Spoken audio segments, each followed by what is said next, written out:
Lying midway between Kurunegala and Anuradhapura is the location of Yapahuwa, just 5 kilometers from the town of Maho. The city of Yapahuwa was the capital of the country for just 12 years. The rock citadel of Yapahuwa rises abruptly out of the surrounding landscape and has been compared to the Sigiriya rock fortress, though on a much smaller scale.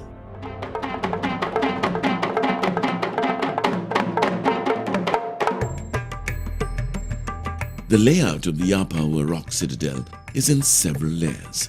A bird's eye view shows the outer moat with entrances, inner moat, ramparts, the temple complex, the inner city, buildings, and the staircase leading to the Dalada Maligava, where the Tooth Relic was kept. The outer moat and fortifications of the Yapahuwa complex is what one encounters first. After passing the sentinel points, one arrives at the second moat. The remains of a brick rampart and fortifications still exists. In the latter part of the 13th century, and in 1272 CE, King Bhuvanikabahu I moved the capital from Damadenya to Yapahuwa, as he felt that this was a more secure site against invasion from foreign forces. The Tooth Relic was also moved here and kept in the Temple of the Tooth.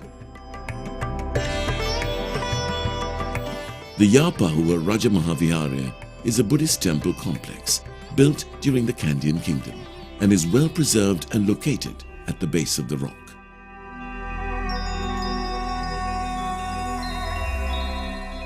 The temple complex has a Bodhi tree and image house with old murals.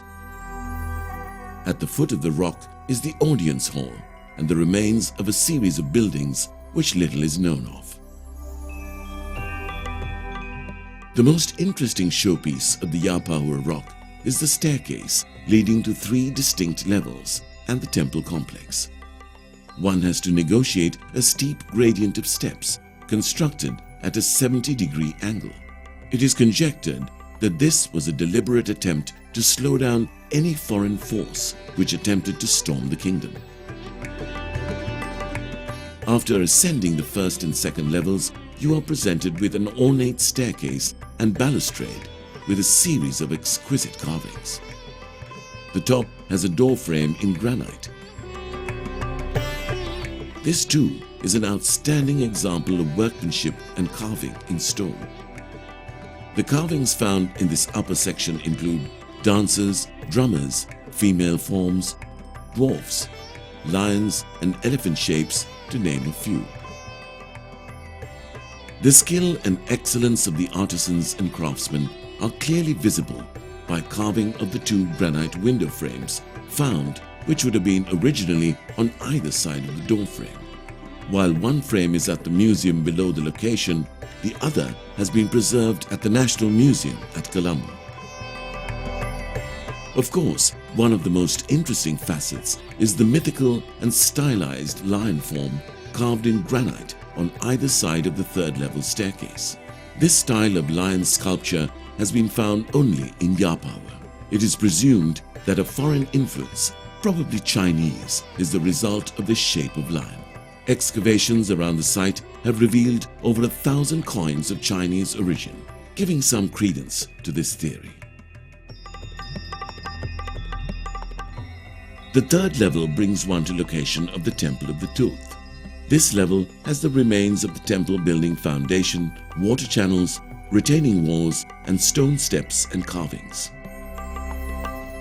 Unlike Sigiriya, this is not the summit of the rock, but merely a level midway.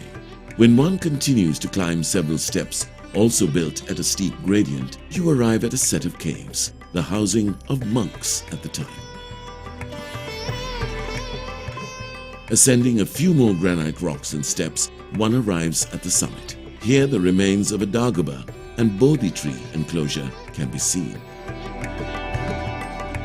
The summit, which is a relatively flat plateau, provides the visitor with truly stunning 360-degree views of the surrounding countryside. While the invading Pandyan kingdoms from India took the Tooth Relic and plundered the treasures within the Yapahuwa kingdom, It was the Portuguese who arrived in the 16th century and destroyed the palace along with many priceless artifacts.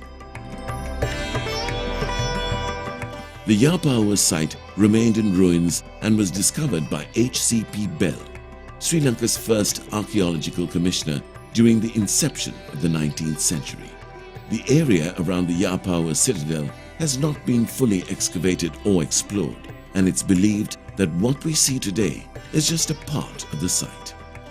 Being in a remote corner of the cultural triangle means that one can explore the splendor of the ancient kingdom without the customary crowds which normally visit such an archaeological monument.